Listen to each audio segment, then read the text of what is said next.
નમસ્કાર સાથી મિત્રો, એક્ઝામ સાથી ચેનલમાં આપ સૌનું હાર્દિક સ્વાગત છે। આજે આપણે તમારી સમક્ષ એક મોટો પ્લાન લાવ્યા છીએ, એક ઓફર લાવ્યા છીએ। ઓફર બિલકુલ ફ્રી છે, એટલે ડરતા નહીં, ગભરાતા નહીં।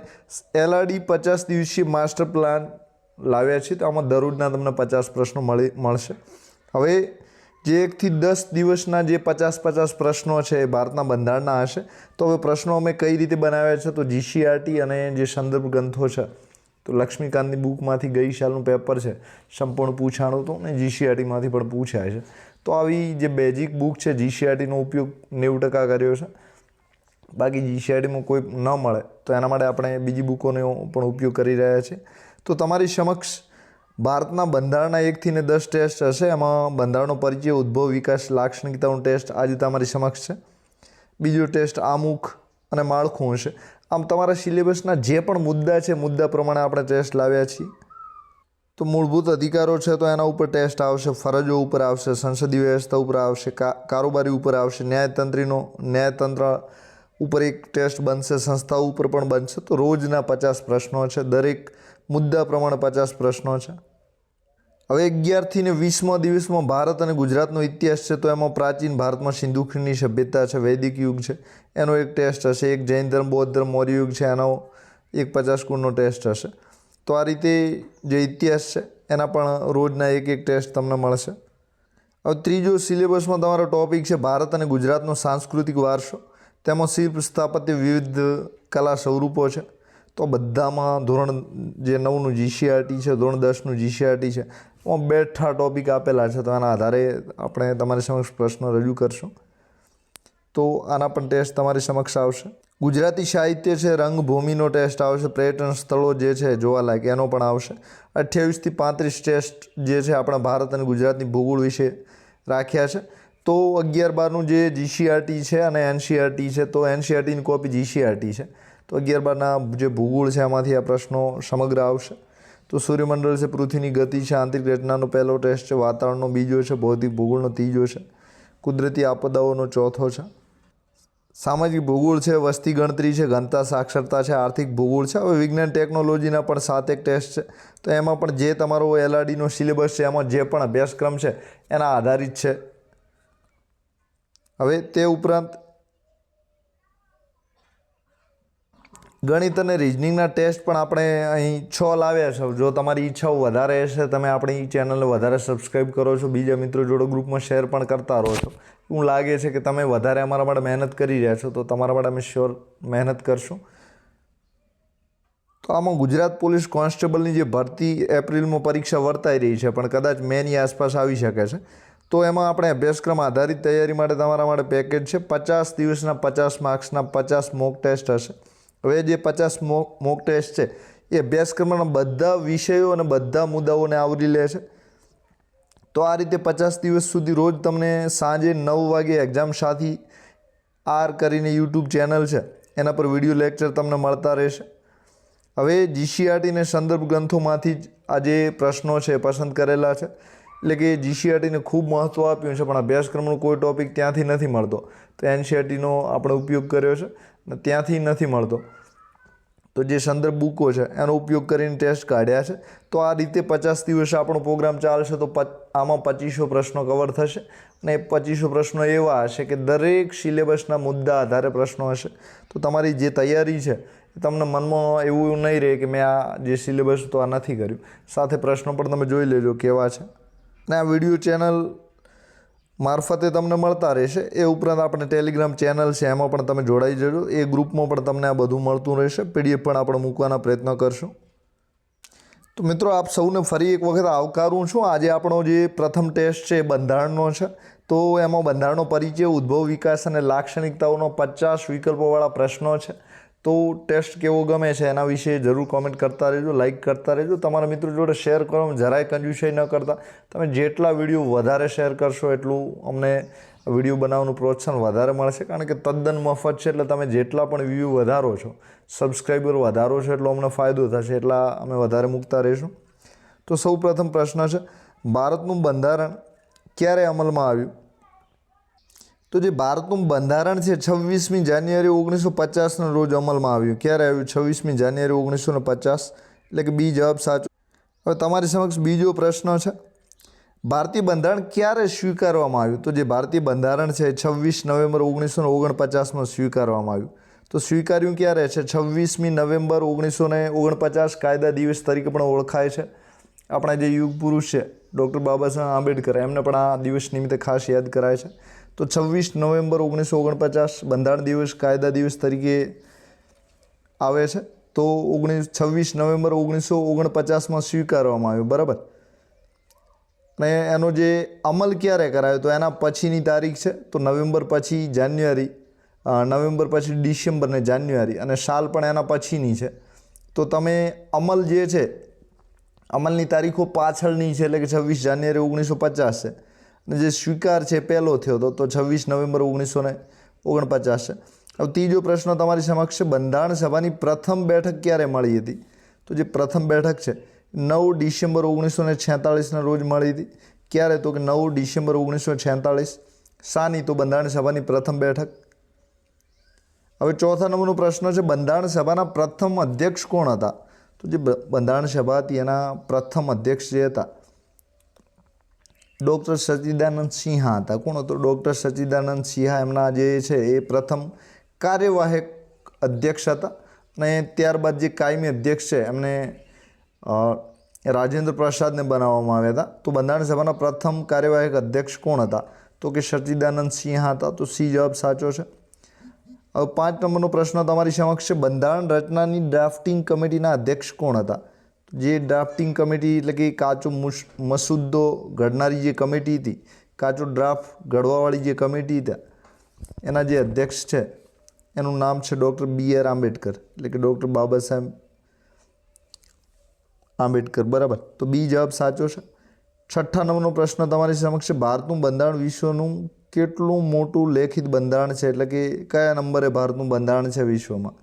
જે ભારતનું બંધારણ છે એ વિશ્વમાં સૌ પ્રથમ નંબર ધરાવે છે. લેખિત બંધારણ તરીકે ભારતનો પ્રથમ નંબર છે. એટલે કે સૌથી મોટું લેખિત બંધારણ કોઈ દેશનું હોય તો એ ભારતનું છે. તો એમાં ભારતનો પ્રથમ નંબર છે. હવે 7 નંબરનો પ્રશ્ન ખાસ યાદ રાખી લેજો, વારંવાર પૂછ્યા છે. તો ભારતીય બંધારણમાં ધર્મનિરપેક્ષ શબ્દ કયા સુધારા દ્વારા ઉમેરાયો છે? તો જે સુધારો છે એના માટે 42મા નંબરનો સુધારો છે. કયો સુધારો છે? તો 42મો સુધારો છે. ક્યારે આવ્યો હતો? તો 1976ના વર્ષમાં 42મો સુધારો આવ્યો હતો. 8 નંબરનો પ્રશ્ન તમારી સમક્ષ છે, બંધારણની પ્રસ્તાવનામાં કેટલા આદર્શ દર્શાવ્યા છે? તો જે બંધારણની પ્રસ્તાવના છે એમાં કુલ કેટલા આદર્શ દર્શાવ્યા છે? તો કુલ 5 છે, બરાબર. કયા કયા આદર્શ છે? તો ધર્મ નિરપેક્ષતા છે, સમાજવાદ છે, પ્રજાસત્તાક છે. તો આવા કુલ 5 આદર્શો છે. કેટલા છે? 5. હવે ભારતના બંધારણમાં મૂળભૂત અધિકારો કયા ભાગમાં છે?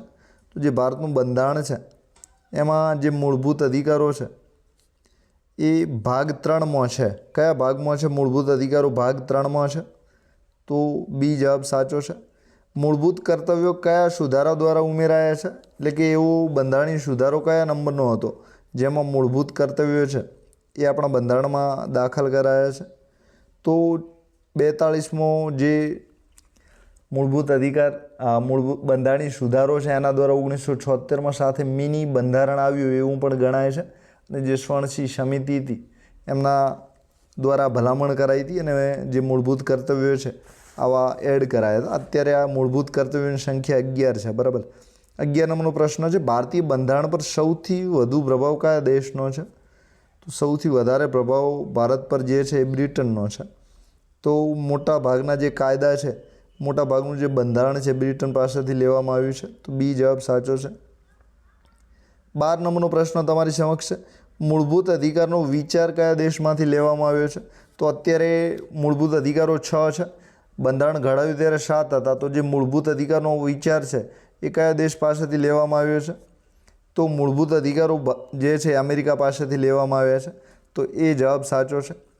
13 નંબરનો પ્રશ્ન છે, રાજ્યના માર્ગદર્શક સિદ્ધાંતો કયા દેશમાંથી લેવામાં આવ્યા છે?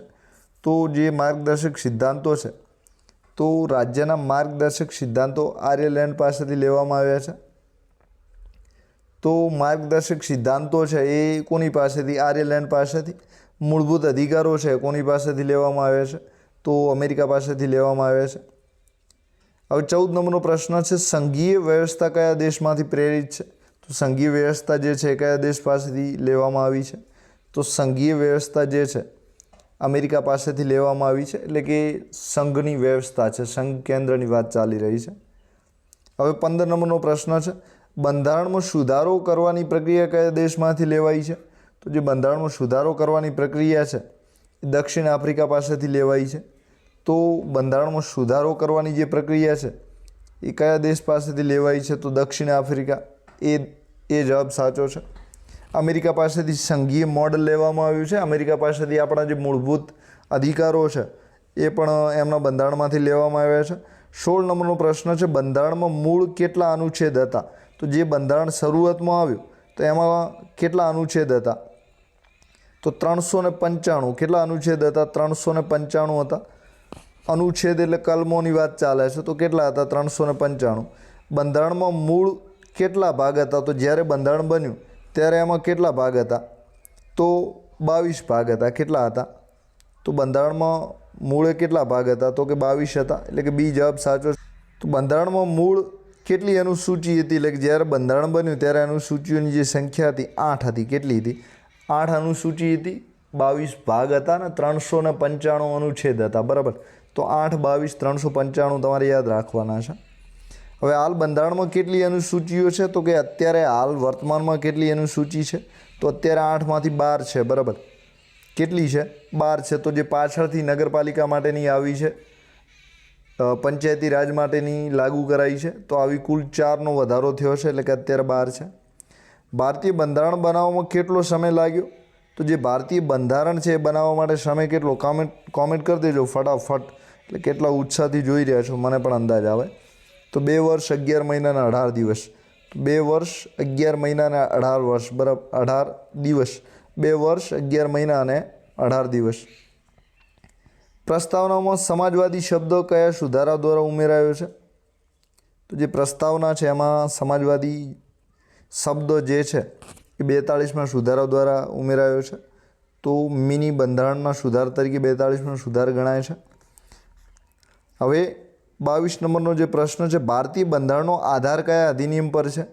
તો જે ભારતીય બંધારણ છે એ 1935નો જે અધિનિયમ છે એમાંથી મોટા ભાગના જે અનુચ્છેદો, કલમો જે છે, ભાગ છે એ લેવામાં આવ્યા છે. તો મુખ્યત્વે આધાર 1935નો જે કાયદો છે બ્રિટિશ શાસન વખતનો, એના આધારે લેવામાં આવ્યા છે. હવે 23 નંબરનો પ્રશ્ન છે, બંધારણ સભાના અસ્થાયી અધ્યક્ષ કોણ હતા? તો કાર્યવાહી આપણે ચર્ચા કરી કે સચ્ચિદાનંદ સિંહ હતા, એટલે કે પ્રથમ અધ્યક્ષ. હવે સ્થાયી અધ્યક્ષ કોણ હતા? તો જે બંધારણ સભા છે એના સ્થાયી અધ્યક્ષ જે હતા એમનું નામ હતું રાજેન્દ્ર પ્રસાદ. તો રાજેન્દ્ર પ્રસાદ આપણા પ્રથમ રાષ્ટ્રપતિ પણ હતા, એટલે કે આઝાદ ભારતના પ્રથમ રાષ્ટ્રપતિ તરીકે પણ પોતે જાણીતા છે. વડાપ્રધાનમાં જવાહરલાલ નહેરુ હતા. આંબેડકર જે છે ડ્રાફ્ટિંગ કમિટીના અધ્યક્ષ હતા.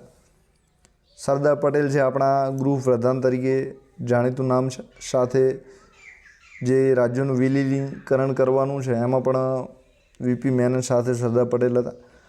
24 નંબરનો પ્રશ્ન છે, બંધારણમાં મૂળભૂત કર્તવ્યો કયા ભાગમાં છે? તો આપણે મૂળભૂત અધિકારો ભાગ 3માં છે. હવે મૂળભૂત કર્તવ્યોની વાત ચાલી રહી છે, તો જે મૂળભૂત કર્તવ્યો છે એના માટે ભાગ 4A છે. સાથે મૂળભૂત કર્તવ્યોને ફરજો તરીકે પણ ઓળખાય છે. આ જે ફરજો છે એ ભાગ 4 છે. કલમ પણ તમે જાણતા હશો, 51 નંબરની કલમ છે.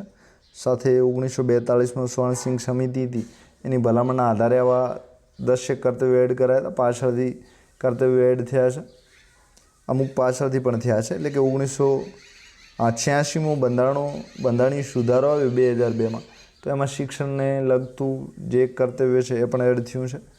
હવે 25 નંબરનો પ્રશ્ન છે, ભારતીય બંધારણ કઈ પ્રકારની સરકાર જે છે સ્થાપિત કરે છે? તો કેવા પ્રકારની સરકારનો ભારતીય બંધારણમાં ઉલ્લેખ છે? તો ભારતીય બંધારણનું જે સરકાર છે સંસદીય સરકાર કહેવાય છે. એટલે કે લોકસભા છે, રાજ્યસભા છે અને રાષ્ટ્રપતિ છે. તો ત્રણેયનું માળખું બનીને જે સરકાર બને છે એ સંસદીય વ્યવસ્થા તરીકે ઓળખાય છે. તો ભારતમાં સરકાર કયા પ્રકારની છે? તો સંસદીય છે. સંસદીય પદ્ધતિ કયા દેશમાંથી લેવાઈ છે? તો જે સંસદીય પદ્ધતિ છે બ્રિટનમાંથી લેવાઈ છે. તો સૌથી વધારે ભાગ આપણે બ્રિટનમાંથી લીધો છે. બીજું 1935નો અધિકાર છે, અધિનિયમ જે છે એ પાયો ગણાય છે આપણું બંધારણ ઘડવા માટેનો, એટલે કે એમાંથી સૌથી વધારે વસ્તુ લેવામાં આવી છે. અમેરિકા પાસેથી મૂળભૂત અધિકારો આપણે લીધા છે. હવે 27 નંબરનો પ્રશ્ન છે, એકલ નાગરિકત્વ કયા દેશમાંથી લેવાયું છે? તો એકલ નાગરિકત્વ એટલે કે ભારતીય નાગરિકતા જ મળે છે આપણા દેશના બંધારણમાં. બીજી કોઈ પણ પ્રકારની નાગરિકતા જે છે એ નથી મળતી. અમેરિકામાં અલગ છે. અમેરિકામાં દેશની નાગરિકતા અને રાજ્યની બે અલગ અલગ મળે છે. તો જે એકલ નાગરિકત્વની વ્યવસ્થા છે એ 27 નંબરનો જવાબ છે. તમે ફટાફટ કોમેન્ટ કરી લેજો એટલે મને પણ અંદાજ આવે કે તમે વિડીયો જોઈ રહ્યા છો કે નથી જોઈ રહ્યા. 28 નંબરનો પ્રશ્ન છે, ન્યાયિક સમીક્ષા કયા દેશમાંથી લેવાઈ છે? તો જે ન્યાયિક સમીક્ષા છે એ અમેરિકા પાસેથી લેવાઈ છે. તો ન્યાયિક સમીક્ષા શું છે? તો બંધારણમાં જે સુપ્રીમ કોર્ટ છે એ સંસદ જે કાયદા ઘડે છે, એવું લાગે છે કે આપણા બંધારણીય ઇલાજાનો જે અધિકાર છે એના હેઠળ અમુક લાગે છે કે સરકાર કાંઈક ખોટી રીતે કાયદો ઘડ્યો છે, ત્રુટિવાળો કાયદો ઘડ્યો છે. તો ન્યાયિક સમીક્ષા હેઠળ જે સુપ્રીમ કોર્ટ છે એ કાયદાને ઉપર સુનાવણી કરી શકે છે. તો એના માટે ન્યાયિક સમીક્ષા આવે છે. તો આ ન્યાયિક સમીક્ષાનો સિદ્ધાંત છે એમાં રીતો પણ 5 રીતો આવે છે, તમે જાણો છો. સાથે ભગવતી શર્મા કરીને આપણા જે ન્યાયાધીશ હતા એમના સમયમાં બધું આવ્યું હતું. તો આપણે એ આગળ ચર્ચા કરતા રહીશું. 29 નંબરનો પ્રશ્ન છે, સંવૈધાનિક સર્વોચ્ચતા કયા દેશની વિશેષતા છે? તો જે સંવૈધાનિક સર્વોચ્ચતા છે એ એટલે કે બંધારણની સર્વોચ્ચતા અમેરિકાની વિશેષતા છે. એટલે કે અમેરિકામાં જે પ્રમાણે બંધારણ કહે છે એ પ્રમાણે જ કરવું પડે છે. ભારતમાં લવચિકતા છે, ફ્લેક્સિબિલિટી છે. એટલે કે ભારતનું બંધારણ અને સંસદ બંને પાસે શક્તિઓ છે. હવે 30 નંબરનો પ્રશ્ન છે, પ્રસ્તાવનાને બંધારણના ભાગ ક્યારે માનવામાં આવ્યો? તો જે પ્રસ્તાવના છે એના માટે સુપ્રીમ કોર્ટમાં વિવાદ થયો, ત્યાં કેસ ગયેલો. અને જે પ્રસ્તાવના છે એને 1973માં બંધારણના ભાગ તરીકે ગણવામાં આવી છે. એટલે કે બંધારણનો અહમ ભાગ છે, મહત્ત્વનો ભાગ જે છે એ પ્રસ્તાવનાનો 1973માં રજૂ કરાઈ છે. તો એમાં કેરલ વર્સિસનો જે કેસ હતો એમાં આ ચુકાદો આપવામાં આવ્યો હતો. તો 1973નો સમય હતો. 31 નંબરનો પ્રશ્ન છે, ભારત એક સંઘીય રાજ્ય છે, આ વિચાર કયા ભાગમાં છે? તો ભારત સંઘીય રાજ્ય છે, આ જે વિચાર છે એ પ્રથમ ભાગમાં છે. તો અહીં આપણા દેશનું નામનો ઉલ્લેખ પણ છે. ભારત એટલે કે ઇન્ડિયા, ઇન્ડિયા એટલે કે ભારત, બરાબર. તો ભારત એક સંઘીય રાજ્ય છે એ ભાગ 1માં ઉલ્લેખ છે. ભાગ 3 જે છે મૂળભૂત અધિકારો છે. ભાગ 4A છે એ ફરજોનો ઉલ્લેખ કરેલો છે. સાથે ભાગ 4માં રાજનીતિના માર્ગદર્શક સિદ્ધાંતો છે એની પણ ચર્ચા કરેલી છે. 32 નંબરનો પ્રશ્ન છે, ભારતના બંધારણમાં કેટલી ભાષાઓ 8મી અનુસૂચિમાં છે? તો જે 8મી અનુસૂચિ છે એમાં ભાષાઓની સંખ્યા કેટલી છે? તો કે 22 છે. કેટલી છે? તો બંધારણમાં કેટલી ભાષાઓ 8મી અનુસૂચિમાં છે? તો 22. 33 નંબરનો પ્રશ્ન છે, મૂળભૂત અધિકારો કોણે સ્થગિત કર્યા હતા? તો જે મૂળભૂત અધિકારો છે એને કોણ સ્થગિત કરી શકે છે? તો મૂળભૂત અધિકારોને કટોકટીને આવો સમય હોય તો રાષ્ટ્રપતિ જે છે એ સ્થગિત કરી શકે છે. કોણ કરી શકે છે? રાષ્ટ્રપતિ. એટલે કે રાષ્ટ્રપતિ શાસન જ્યારે લાગે ત્યારે મૂળભૂત અધિકારોમાં જે છૂટછાટ હોય છે એ પાછી ખેંચાય છે. એમાં બધા અધિકારો નહીં પણ અમુકમાં. હવે 34 નંબરનો પ્રશ્ન છે, રાજ્યના માર્ગદર્શક સિદ્ધાંતો કયા ભાગમાં છે? તો અગાઉ મેં તમને કહી દીધું છે કે જે માર્ગદર્શક સિદ્ધાંતો છે એના માટે ભાગ 4 છે. કયા નંબરનો ભાગ છે? 4. અહીં રોમન અંકો લખેલા છે, V એટલે 5 અને I એટલે 1. બંધારણનો સંરક્ષક કોણ છે? એટલે કે જે બંધારણ છે એને સાચવવાની જવાબદારી કોની છે? તો એની દેખરેખ છે એ જે છે સુપ્રીમ કોર્ટ કરે છે. તો બંધારણના અભિરક્ષક તરીકે, સંરક્ષક તરીકે સુપ્રીમ કોર્ટ ફરજ બજાવે છે. તો 35માં B જવાબ સાચો છે. 36 નંબરનો પ્રશ્ન તમારી સમક્ષ છે, બંધારણમાં સુધારો કયા અનુચ્છેદ હેઠળ થાય છે? તો જે બંધારણમાં સુધારા છે એના માટે અનુચ્છેદ 368 છે. કયા નંબરનો અનુચ્છેદ છે? 368માં જે કાશ્મીરમાં સુધારો કર્યો ત્યારે પણ આની કલમોમાં થોડો ફેરફાર થયો હતો. તો બંધારણમાં સુધારો કયા અનુચ્છેદ હેઠળ થાય છે? તો 368 હેઠળ. કયા હેઠળ? 368. સંપૂર્ણ પ્રભુત્વવાળા દેશનો અર્થ શું થાય છે? તો સંપૂર્ણ પ્રભુત્વનો મતલબ શું થાય છે? તો એનો મતલબ થાય છે સ્વતંત્ર, બરાબર. એટલે કે સ્વતંત્રતા છે, પોતાના નિર્ણય પોતે જાતે લઈ શકે છે. તો કોની વાત ચાલી રહી છે? તો ભારત દેશની વાત ચાલી રહી છે. હવે સંપૂર્ણ પ્રભુત્વ, બરાબર, તો એમાં સ્વતંત્રતાની વાત ચાલે છે. હવે 38 નંબરનો પ્રશ્ન છે, ભારતના બંધારણમાં કઈ પ્રણાલી છે? બરાબર, તો જે પ્રણાલી છે એ ભારતીય બંધારણમાં એનું નામ છે તો સંઘીય અને એકાત્મક, બરાબર. તો કટોકટી વખતે ભારતીય બંધારણમાં જે સરકાર છે એકાત્મક રીતે કેન્દ્ર દ્વારા ચાલતી હોય છે, અને બીજી જે છે સંઘીય છે, એટલે કે સંઘીયમાં કેન્દ્ર હોય છે, રાજ્યો પણ હોય છે. તો આ રીતે સરકાર ચાલતી હોય છે. તો બંને પ્રકારની શક્યતાઓ છે ભારતીય બંધારણમાં છે. સામાન્ય રીતે સંઘીય ચાલે છે, કટોકટી લાગે ત્યારે એકાત્મક રૂપમાં પણ ફેરવાઈ શકે છે. 39 નંબરનો પ્રશ્ન છે, ભારતના બંધારણમાં મિશ્ર સ્વરૂપ કઈ બાબતમાં છે?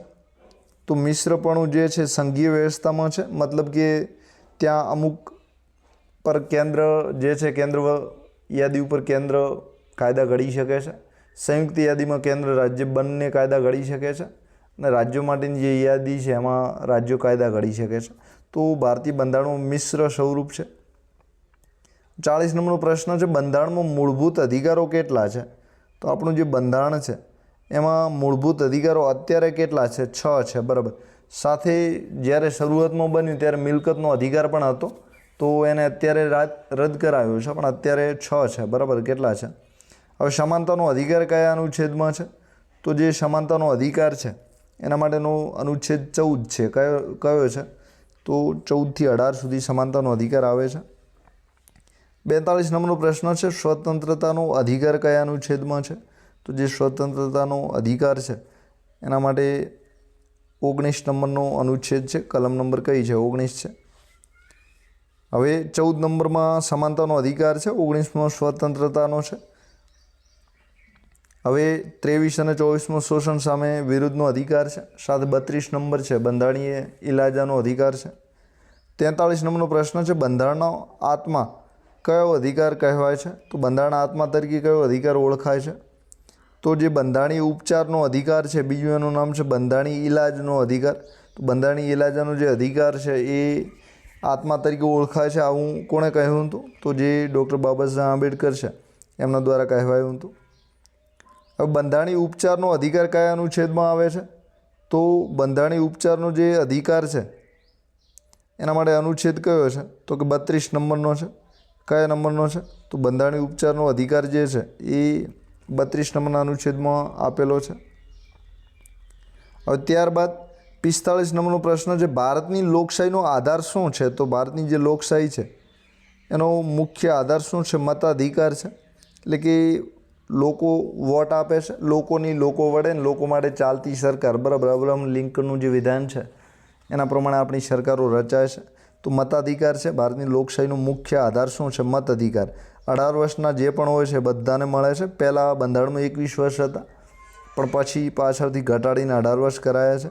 ભારતમાં મતાધિકાર કયા પ્રકારનો છે? તો કયા પ્રકારે મતાધિકાર મળે છે? તો સાર્વજનિક છે, એટલે કે બધા લોકો જેની 18 વર્ષ પૂર્ણ થયા હોય એ બધા આપી શકે છે વોટ. તો સાર્વજનિક છે. હવે 47 નંબરનો પ્રશ્ન છે, ભારત સરકારની 3 શાખા કઈ છે? તો જે ભારત સરકાર છે એમાં વિધાન, કાર્યપાલિકા અને ન્યાયપાલિકા, બરાબર. તો વિધાન કાયદો ઘડવા માટે સંસદ છે, પછી કાર્યપાલિકામાં મુખ્ય વડાપ્રધાનને બધા જે છે એ કારોબારીમાં આવે છે, એનું નામ કાર્યપાલિકા છે. અને ત્રીજું અંગ જે છે એ ન્યાયપાલિકા છે. કયું છે? ન્યાયપાલિકા છે. તો કાયદો, કારોબારી, ન્યાયપાલિકા 3 શાખાઓ છે. હવે 48 નંબરનો પ્રશ્ન છે, ભારતીય બંધારણમાં કેટલી સરકારના સ્તરો છે? તો ભારતીય બંધારણમાં કેટલા પ્રકારની સરકારોની વાત કરેલી છે?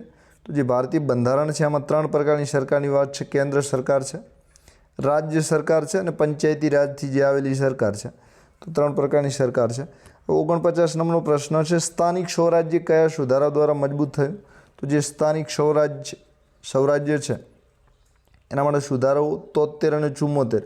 તો પંચાયતો માટે 73 નંબરનો સુધારો છે, નગરપાલિકાઓ માટે 74 નંબરનો જે સુધારો છે એના દ્વારા સ્થાનિક સ્વરાજ જે છે એ મજબૂત કરાવ્યું હતું. 50 નંબરનો પ્રશ્ન તમારી સમક્ષ છે, તો ભારતીય બંધારણનું મુખ્ય લક્ષ્ય શું છે? તો જે ભારતીય બંધારણ છે એનું મુખ્ય લક્ષ્ય લોકશાહી સ્થાપિત કરવાનું છે. તો શાનું લક્ષ્ય છે? તો લોકશાહી સ્થાપિત કરવું તો આપણો ભારતીય બંધારણનો હેતુ છે. તો તમારા માટે સંપૂર્ણ આપણે પ્રશ્નો ચર્ચા કરી દીધી છે. સાથે પ્રશ્નો કેવા લાગે જરૂર કોમેન્ટ કરી શકો છો. વિડીયો પસંદ પડે તો લાઈક કરજો. અને બીજું એ કે તમારા મિત્રો જોડે આ વિડીયો છે એક ગ્રુપમાં ઓછામાં ઓછું એક વિદ્યાર્થી જે છે એ મૂકે વિડીયો તો ઘણા બધા જોશે. જેમ ઘણા બધા જોશે એમ અમને વિડીયો બનાવવાની મજા આવશે. તો આપણે જે પ્રથમ દિવસ નિમિત્તે વિડીયો બનાવી દીધો છે, આ વિડીયો રોજ તમે 9 વાગે જે છે આપણે યુટ્યુબ ચેનલ પર જોઈ શકશો. તો બીજી પણ ઘણી બધી વાતો છે. તો ગુજરાત પોલીસ કોન્સ્ટેબલની ભરતી માટે તમારા માટે દમદાર વિડીયો રોજ મળવાના છે. આવા 50 દિવસના 50 માર્ક્સના 50 મોક ટેસ્ટ મળશે, બરાબર. તો 50 મોક ટેસ્ટ તમને 50 દિવસમાં મળવાના છે. સાથે કેટલા માર્ક્સના છે? તો 50 માર્ક્સના છે. સાથે અભ્યાસક્રમના જેટલા પણ વિષયો છે, એટલે કે બંધારણ છે, ઇતિહાસ છે, ભૂગોળ છે, રીઝનિંગ છે, ગણિત છે, ગુજરાતી છે, તો બધા વિષયોને આપણે આવરી લેશું. અને 50 દિવસ સુધી રોજ સાંજે તમને 9 વાગે એક્ઝામ સાથી યુટ્યુબ ચેનલ છે ત્યાં તમને વિડીયો લેક્ચર મળશે. સાથે જીસીઆરટી અને બીજા સંદર્ભ ગ્રંથોની જ્યાં પણ જરૂર પડે છે, દાખલા તરીકે કરંટના પ્રશ્નો કાઢવા છે તો એમાં જીસીઆરટી કામ નહીં લાગે. રિઝનિંગ કાઢવું છે તો જીસીઆરટી આપણને ઓછી ઉપયોગી થશે. તો જીસીઆરટીને મુખ્યત્વે આપણે એમાંથી જ પ્રશ્નો કાઢીએ છીએ, પણ ક્યાં બીજાની જરૂર પડે ત્યાંથી પણ પ્રશ્નો આપણે કાઢીશું. તો સીધા પરીક્ષામાં પૂછાય તેવા 2500 પ્રશ્નો આપણે સિલેબસ આધારિત છે, દરેક મુદ્દાને કવર કરી રહ્યા છે.